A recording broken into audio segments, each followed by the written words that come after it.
cannot record a podcast like this, Tiberius. Okay, thank you.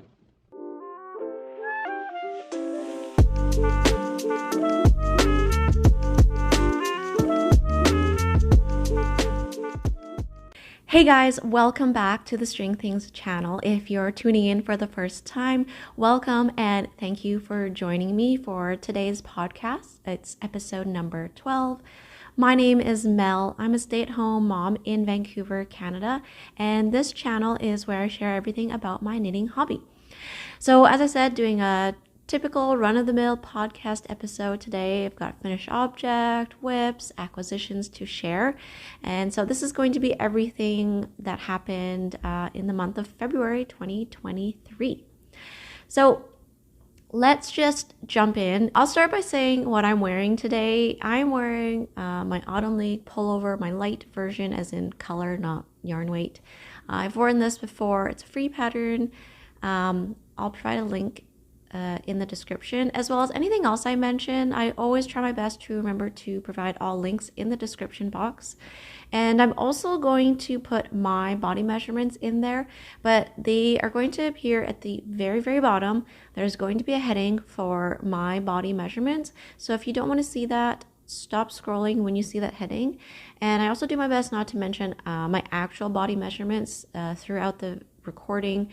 I know that can be, more harm than good for some people, so I do my best to leave those out. But I do mention about like relative ease for garments, just not my actual body measurements. Okay, so I only have one finished object for the month of February, and it is my Biella Sweater. It's patterned by Sophie or also known as the Knit Pearl Girl. I'll include B-roll of me wearing this so you can see what it looks like on my body.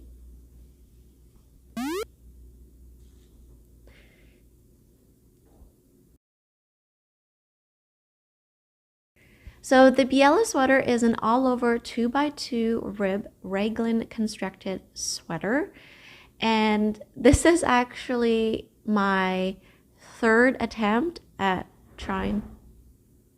Oh, sorry, I just heard something fall down in the... I'm doing laundry right now, and I think something just fell off the dryer because it's in the...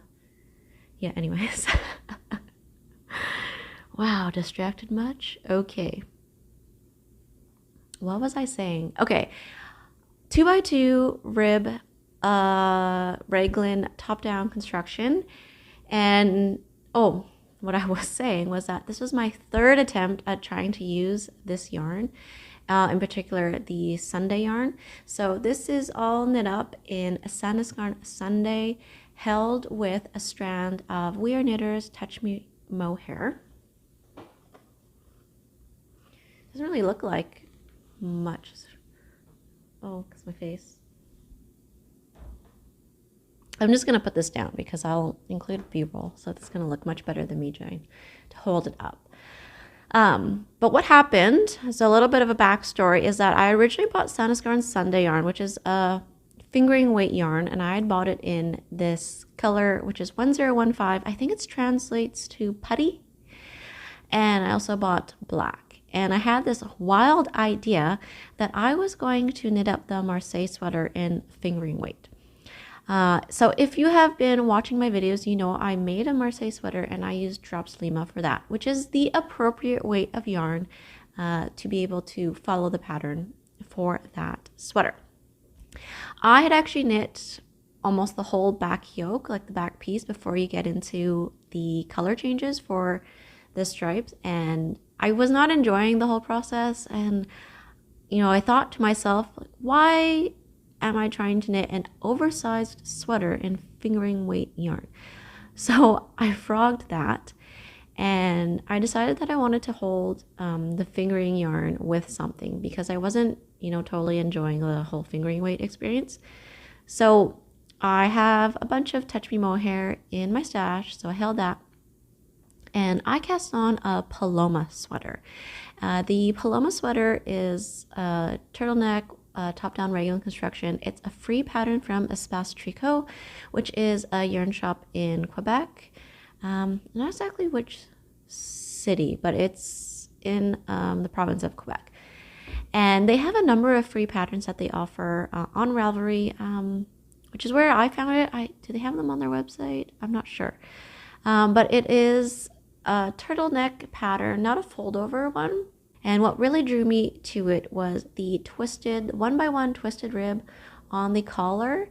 And that was extended and went all the way down the arm into the cuff at the end. And there was quite a bit of 1x1 rib for the bottom as well. And it had, a pretty decent amount of positive ease. So I had knit it to the point of where you would have split or separated the body and the sleeves. And when I was trying it on, I saw that the neckline where you change from the 1x1 ribbing to just regular stockinette, it was very like a straight line across my neck where it was happening, and I just didn't like that look. It seemed like there was a disconnect and it wasn't flattering on me. And I also decided that I just didn't want that amount of positive ease, and that is something in terms of the ease I could have adjusted and not done as many body increases, but I just decided to frog it all and kind of put that yarn away until I, had a more clear head and could think about what I actually wanted to make with it. And because I wanted something with less ease, I decided that I wanted to try to make a 2x2 rib sweater, because that is somewhat a little bit more forgiving when you have something closer to the body, like it's going to stretch. And so you can make something that's close, maybe even with some negative ease, and it should be relatively comfortable because of the amount of stretch 2x2 ribbing has. And I originally had put a Knitting for Olive pattern in my queue. I think it's just called a classic rib sweater. Put it up on the screen. And they also have a chunky rib sweater, which is very similarly constructed in terms of how the raglan is done as Sophie's pattern. And it was in December, Sophie was offering a discount code on her patterns, and it was then that I had browsed her shop and, then selected and purchased her pattern. And because what drew me to it was, well, not only was the gauge something that I wanted to knit up and was appropriate for what I was going to use, but the decreases on the sleeve in particular is what won me over. So yes, I really do like the thick, wide raglan that this pattern has, but it was the sleeve decreases in particular. Because I wanted this to be a nice, like, close-fitting sweater that, included the fit in the sleeves as well. So you can really see the rate of decreases here. I'll get into this part in a bit. But the way that the decreases are done is the 2x2 rib pattern is maintained. And that's the same for the raglan decreases as well. That 2x2 rib pattern is well maintained throughout. So I really like how my sweater turned out. It might be, in terms of like getting gauge and it coming out to what it's supposed to, this might be one of my most successful knits in that respect. And so what I do differently, or what did I do differently from the pattern? Not too much, actually. The pattern is pretty bang on. There is recommendations in the pattern about picking your size based on how much ease you want. So I knit up size B, and that's because I wanted something more close fitting. And on paper, that would give me, I think it was 1 inch of positive ease.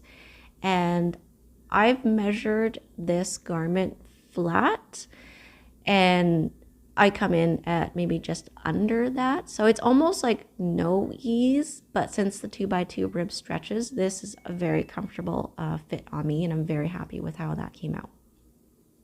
And I'm referring to the bust circumference when I'm talking about the ease. And Then for the sleeve, so I was mentioning, I was going to talk about this bit of the sleeve. So I think Sophie's sample that's pictured in the pattern is a size D. But regardless, sleeve length tends to not differ too much as you increase or decrease sizes. So in the pattern, and I'm going to say this because I don't think this really gives away anything, but it is a paid pattern. Sophie said she knit her sleeves to a length of 40 centimeters, and that's a measurement from the armpit down to where her sleeve ends. And her sleeves aren't 3/4 sleeves or anything like that. But if I had knit to that length, the sleeve seriously was going to end to like a 3/4 length, somewhere down here. And that's not what I wanted. I wanted a full length sleeve. So that's nothing against the pattern. It's just, I guess I have long arms. And, but it worked out fine because also in the pattern, there's instructions on determining where you want to start your decreases, because the decreases happen over a number of rows. So, there's a particular length that's created from the decreases. And because the decreases are done to maintain the 2x2 rib pattern, you can only kind of decrease so much before it gets too small. So I did the same number of decreases, what was suggested in the pattern. And I started my decreases roughly a little bit later. So I think I have maybe even a slightly longer upper arm than the sample, but not by too much. And I wanted my decreases to start after my elbow. So I was trying on my sweater a lot. And then also reconsulting my gauge swatch just to make sure that I wasn't just like had it in my mind that I definitely did get gauge. And so measured my gauge swatch again and it was fine. And so my decreases start just after my elbow, which is perfect because you definitely don't want to be tight at your elbow because you're moving that arm around a lot. And I ended up knitting 7 centimeters more than Sophie's sample. And that brings me into about there. When I wear it, I guess you could consider that bracelet length. So the first day that I wore this sweater, after I washed and blocked the sweater, I didn't do any aggressive blocking. I really did not want the ribbing to stretch out a lot. So I kind of put it down and like kind of smushed it into place. But I made sure my sleeves definitely got to the length that I needed. That was the only area I needed to, kind of measure out when I was blocking. My neckline kind of like grew and flared out a lot. So I added some elastic into my collar. I just realized I forgot to grab it. I want to show you this project that I got. Okay, so I got the elastic I was going to show you guys. So my collar was like coming out like boat neck wide. Maybe that's an exaggeration, but it was not a tight fitting kind of turtleneck or mock neck in my case. So I put elastic in the very top, and then about 3/4 of an inch down, there is another line of elastic. And I used something new that I picked up. When was this? Sometime this month. I was at Dresso, which is a fabric store in downtown Vancouver. And I found this product called, knitting elastic. And it's 100% Lycra. And the instructions actually say you can actually hold it with your yarn and knit with it at the same time, or you can put it in after the fact. But I just want to show you how thin it is. Sorry, I keep it in the plastic wrap, so you're going to do some crinkling.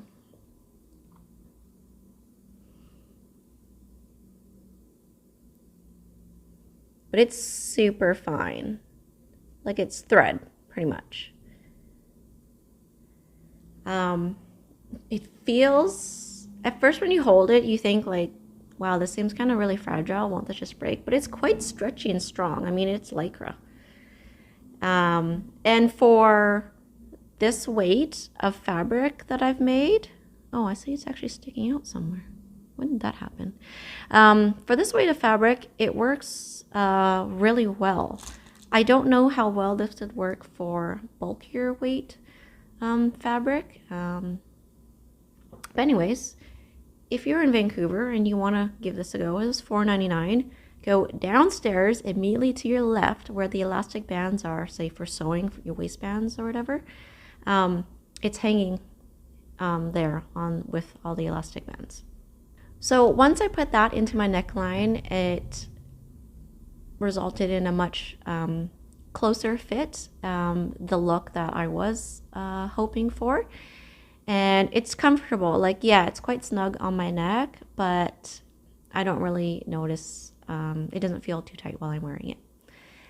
The other thing I noticed while I was wearing my sweater the first day was that because of the stretchy nature of 2x2, coupled with how much your arm moves and the stretching that happens in the elbow area, my sleeve was starting to like bag out or sag in that area. And it's not a hot look, but it's kind of a consequence of what happens when you have something that's close fitting and your arm is, you know, doing this multiple times a day. So I was getting paranoid about how baggy and saggy it looked and felt. So I ended up putting some knitting elastic into the arms on my sweater. So what I did was I figured out where my like elbow actually is, and I did 4 lines of elastic into the arm. There's 2 above, just above my elbow, and 2 below, and the lines are about 1 inch apart. And even if I hold this up, you can't see, you wouldn't be able to see where I put it, because it's quite invisible. Like, it does not. I was wearing it the other day and I was trying to figure out where it was, and if I look very carefully, I can find it. But I mean, I'm, you know, 6 inches away from here, and that's what the point, how close I'd have to get to see it. So I'm not worried about anyone looking at me and being like, hey, you've got elastic sticking out of your sweater. Now, when I put it in, I made sure not to pull the elastic too tight. I wanted the tension to be relatively neutral so that it actually stretches and retracts back when my elbow is moving, you know, from straight to bent. Is this going to result in some weird gathering or bunching over time? I don't know. We'll have to see. And maybe it's something that, you know, every time I wash it and I kind of like smush it to get it into its, you know, drying position, maybe that's something that will be minimized and kind of like undone. Or I don't want to say shrink, because I obviously don't want to shrink my sweater, but I think you get what I'm trying to say. So we'll see. We'll watch over time when I make my Everything I Knit in 2023 video. I wonder what I'll be saying about it then, or maybe this elastic is really gonna hold the sweater snugly like it is right now. Because right now the sleeve sits perfectly over my arm. There's no bagging whatsoever. So yeah. Wow. I'm sorry if that first section was like quite rambly. I had quite a bit to say. It's, man, 20 minutes already of recording. Oh God. I'm supposed to be cooking my butter chicken soon. Okay, so that is my only finished object. I hope I said everything that I was supposed to say. Bear with me a moment. I'm going to double check my notes, because I am the type when I start editing my recordings and I think, oh, I should have said this. Should I do like a, hi, editing mail here? Just give me a moment. Sorry, guys. Oh, I did forget to mention one thing. So Oh, actually, I can mention a couple things. One important thing, though, was that because I did not do the same collar as written in the pattern, so the pattern is for, well, Sophie's sample anyways, is a fold over collar, or you can do like a full length actual true turtleneck. I'm sorry if you can hear like scratching on the post right now. My cat is just right there. There are no short rows written into this pattern. And if you're doing like a higher collar, or especially a fold over collar, I think you can get away without doing short rows. But since I decided to do a mock neck collar, it's, for me anyways, it's quite obvious that the back does not come up high enough. But you know what? I don't really care too much about that. Like once it's on, I don't notice it. I almost always have my hair down, so you can't see that. So, but I don't know. I just wanted to mention that in case someone does care about that kind of stuff. So that's my only kind of like negative about the pattern. Although, you know, it's not a deal breaker. I still really like the pattern. I would follow this pattern again. Maybe add some short rows if I have a longer neck, but yeah, I really like this pattern. I want to do it again. The next thing I wanted to mention was how much yarn I used. So I used 4 and a bit skeins of the Sandnes Garn Sunday. And for the Touch Me Mohair, I don't know exactly how much I used because it was like partly frogged yarn and I didn't keep track of, like I didn't note how much I had already used in the Paloma sweater I had started. But if I had to guess, I would guess I used less than 100 grams of the Touch Me Mohair. Because I really only had to grab one more ball, and they're 50-gram balls, out of my stash to finish the sweater. So yeah, for my size, not very much. But yeah, kind of surprising. But I also think about my Chantilly cardigan, which is like an oversized, like lots of positive ease, drop shoulder construction cardigan. That sweater only used 108 grams of Surrey alpaca. So I don't know. I haven't used like Surrey and mohair a lot, so I'm just kind of surprised how little I need for my sweaters so far, but we'll see. So yeah, okay, enough about Biella. Sorry, guys. So I made a video about, you know, how I'm using knitting to fill wardrobe gaps. So I mentioned 3 projects that I want to complete, a kind of a wild deadline, by the end of March, beginning of April. And so 3 projects by then is, yeah, I admit it's quite ambitious. So as soon as I was done the Biella sweater, I actually cast on 2 of the 3 projects. So the first one I'll share is the Friday tee, because that was something I'd already swatched. So it was pretty much ready to, you know, get started. So I cast this on just over a week ago, and I've done the whole collar and I'm working on the increases. So not very much. And also not very much because I'm limiting how much I actually knit, work on this one, because of the fingering weight and the size of the needles. It's hurting my hands, and I normally don't get much knitting pain or discomfort unless I've been knitting for more than an hour straight. This, however, this is really, yeah, it's hurting. So I only allow myself to work to the next color change, and not even just like in a sitting, but in a day. And I only allow myself to work on this on weekdays. This is not something I grab on the weekends. So will this be done by the end of March at that rate? I don't know. I haven't actually worked out the math. And I don't want to. I just like to leave it as a mystery. But that's where I am. Not too much to say about it. I guess I should say the yarn in case you have not been following along, but I'm using Cascade 220 fingering yarn. It's a Highland Peruvian wool, and it's not as tightly spun as the suggested yarn in the pattern, which is Sandnes Garn Sunday. So I was saying in my last video, I think it makes my broken rib look a little bit sloppy. So if you have any tension issues, I find it seems to, like, those are more pronounced or more obvious with this looser spun yarn. It's a 2-ply.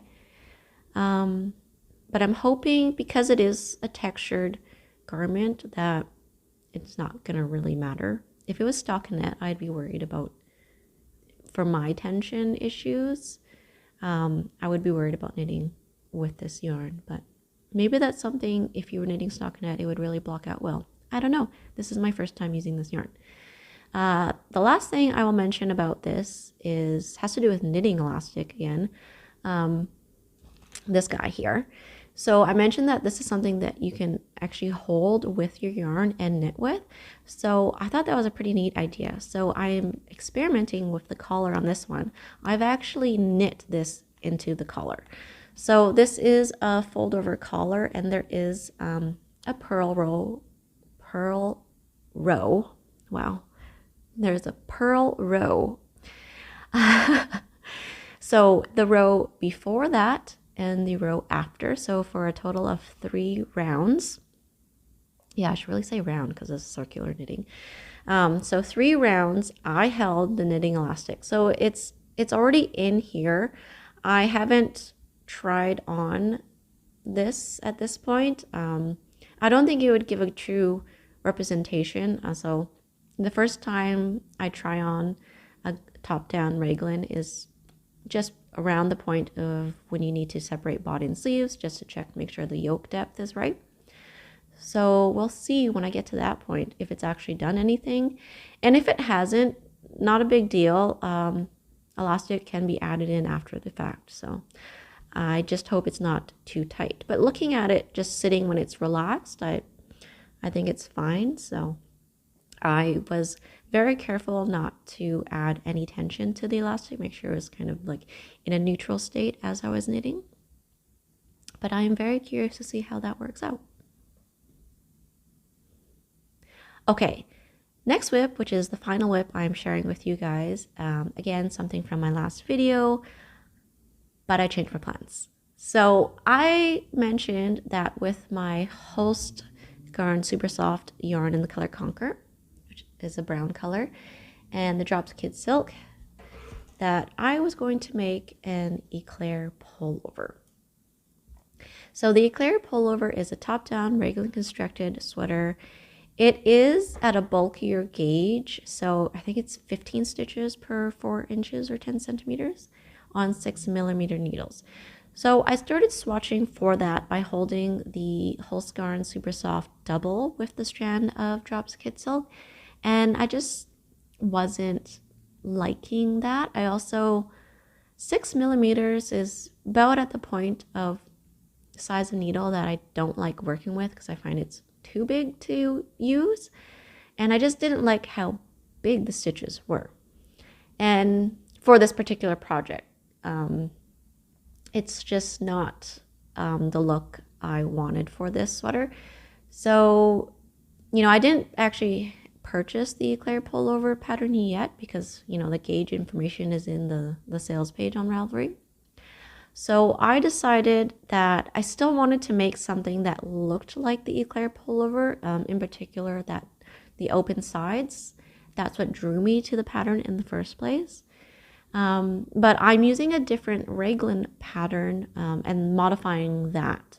So I'm using my old trusty Autumn League Pullover pattern, so this pattern, and I'm kind of hacking it to, you know, create my own eclair with the open sides. So I really wanted to use 4mm needles with this yarn. I say this yarn, I haven't even held it up yet. So here's what I have so far. Today is Monday. I cast this on last Tuesday, and I'm already working the back. Like, I've split the sleeves and the body already. So there it is. So yes, this is a 1 strand of Holst Garn Supersoft in the color Conquer. Let's see, I'm actually working right off of the cone. Is that good? Bad? Do other people work right off cones? I'm only working right off the cone because my husband and I had sat down to watch a show, and then I had run out of yarn from like the mini cake that I had spun up or wound up to make my initial swatch for this. And I didn't want to ask my husband to like, hey, let's not watch the show yet because I need to wind up yarn. Like, I think he would have rolled his eyes like majorly at me for that. So I just grabbed the cone out of my stash and started knitting directly off of it. But it fits in my project bag, so why not? And drops Kid Silk in the color, I think it's called dark brown. Here it is. So because I'm using 4mm needles, I actually have a different gauge than the Autumn League Pullover pattern. So the gauge for the Autumn League Pullover is 19 stitches and 24 rows. That's for a 4-inch square, 10cm square. My gauge is 21 stitches and 28 rows. So, oh, and the Autumn League Pullover pattern is on 4.5mm needles. So I could have sized up and probably hit gauge exactly, but I really liked the fabric I had created with the 4mm needles. So instead of trying to like change cast on numbers or any of the pattern numbers, I just figured out my percentage or my ratio of my gauge to the original gauge and chose my size that way. So this is when it gets a little bit, I don't want to say complicated, but it might start to sound confusing because of the way I'm about to explain this. So I knew what size in terms of like circumference I wanted to achieve. And I know that even though the sweater I'm making has open sides, so you don't have to really worry about, if it's too tight, but I didn't want those sides to just like be gaping open all the time. So I knew I wanted something that was at minimum my hip circumference for the overall circumference. There's no shaping in the sweater.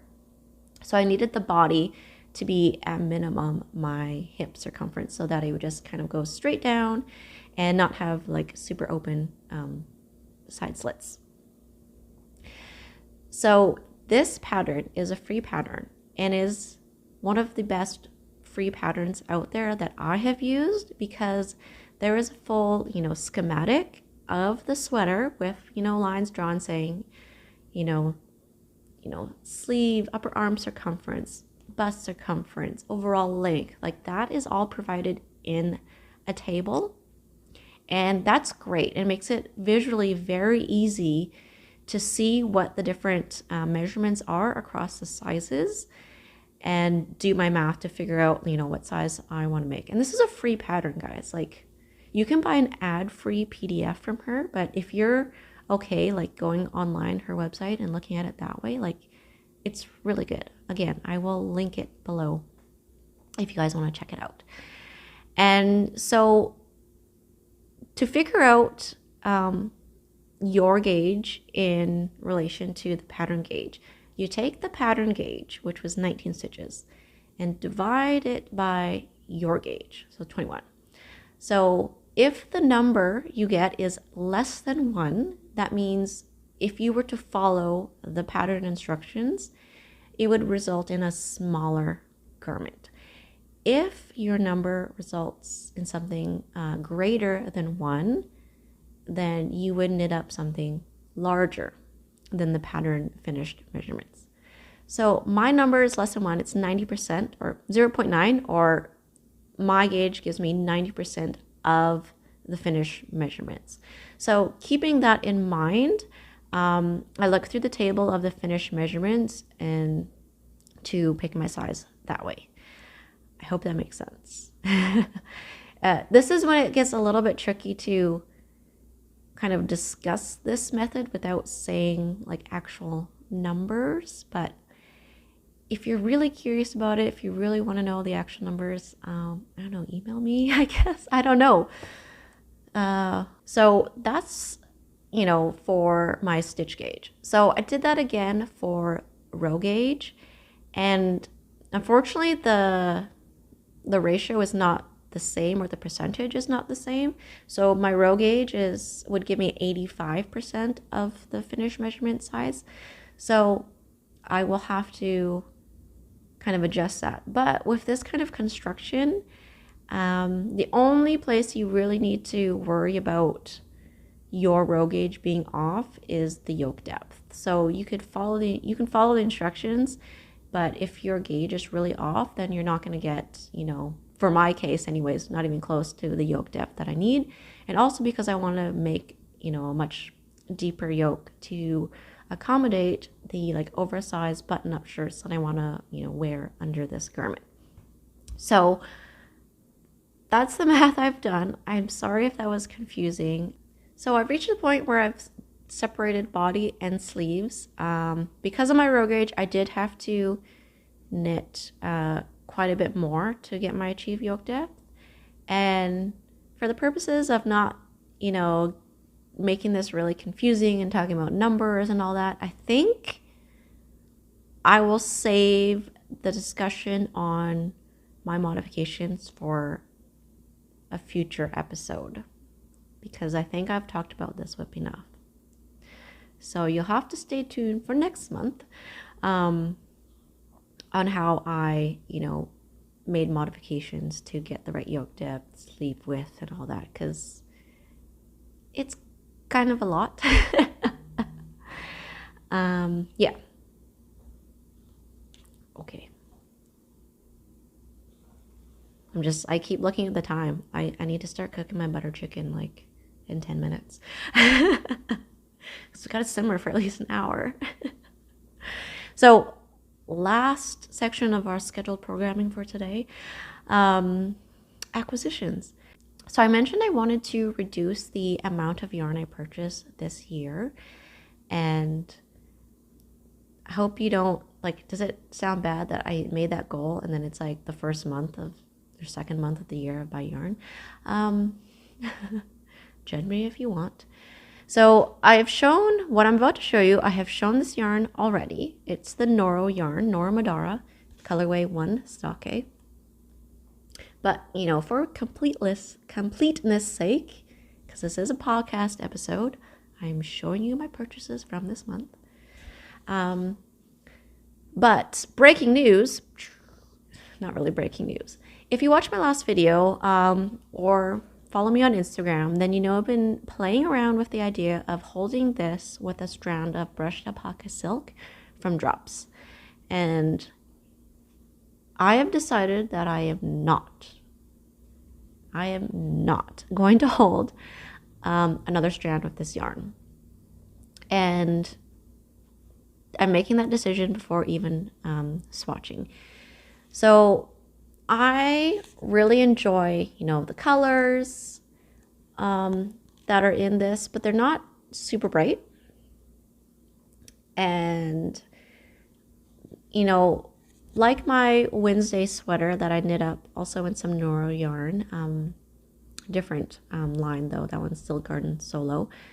I really wanted the Noro yarn to, you know, shine and embrace the thick, thin nature of it, the colors of it, and I want to do the same for this yarn, even though, you know, the reason why I wanted to hold a strand of brushed alpaca silk with it was for the warmth, because I run cold. I am cold like all the time. I'm surprised I'm not cold right now. It's because I'm talking and podcasts make me like, ugh. Yeah. But I also think in terms of like long-term longevity, I think this will wear better, and I will actually wear it more without a strand of brushed alpaca silk or mohair or whatever with it. So that said, that means with this on its own, I think that will put me closer to the gauge for Champagne Cardigan. And that's still kind of like, in terms of style, that's still the winner of the type of cardigan I want to make. I'm still pretty set on a raglan construction for this. So, and you know, how long that will take me to make. Will I finish this by end of March as well? I think I could, because progress is going pretty quick on my brown sweater. So I will probably cast this on in about, you know, a week, maybe. We'll see how quickly I finish this brown one. I know it's ambitious, and I know I was talking about knitting pain, but I just want to see if I can get 3 projects done by the end of March and have my March podcast show you 3 finished objects. But also I don't want to do this to the detriment of my hands at the same time. So I think I can finish 2. Like, I'm sorry, Friday tea, but that might be the victim, the unfinished object. That might have to be something I show you in April versus March, but we'll see. Okay, almost there, guys. Only one more acquisition to share, and I guess I'm in kind of like a colored heather mood or whatever, because yeah, that's kind of the type of yarn I bought. So still thinking about cardigans, and there's something about the color brown right now. Like, that is the color I want in my wardrobe for whatever reason. So I bought some brown yarn, but it's not just any plain brown yarn.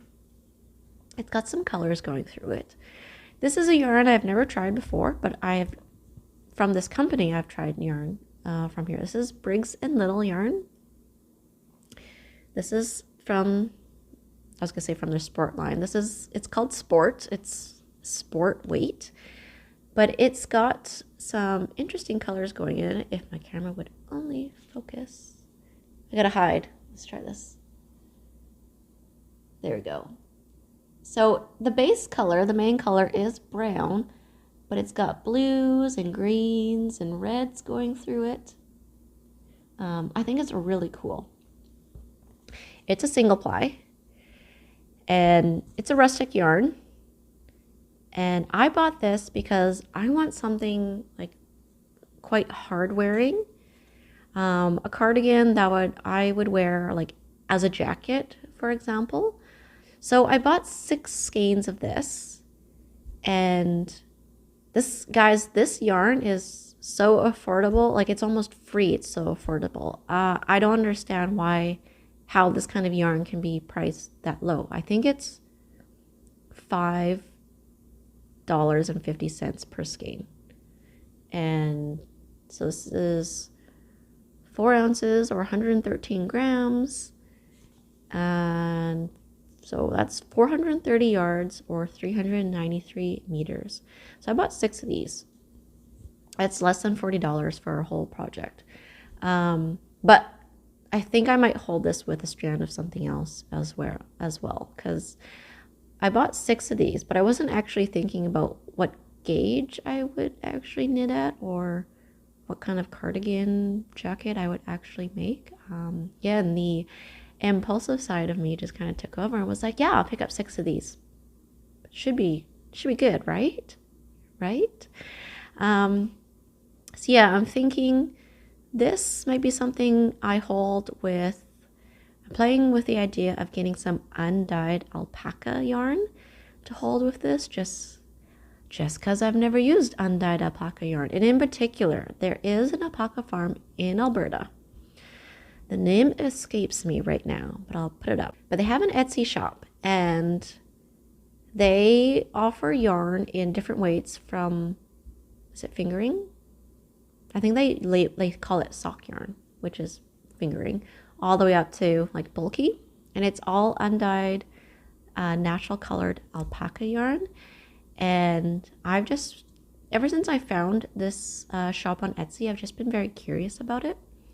And I think alpaca in particular, because alpaca is quite warm. Again, I'm a cold person. I mean, I'm not obviously personality wise, I'm not trying to say I'm a cold person. Oh God. Sorry, I'm just reaching that point where I'm like, I probably should stop talking. I've gone beyond my usual time limit of talking. But anyways, if you have any lovely ideas for a cardigan, like hard wearing kind of cardigan jacket style, so nothing too, not a ton of positive ease, let me know in the comments. Okay guys, that is finally everything I wanted to chat about. I guess, yeah, it's very chatty. I didn't realize it would take that long to say all those things I wanted to say. Sorry. So if you are still watching at this point, wow, thank you so much for sticking around, hanging out with me for, you know, the little summary February podcast. If you want to see more kind of somewhat regular updates, you can find me on Instagram. But until next time, guys, happy knitting. See ya.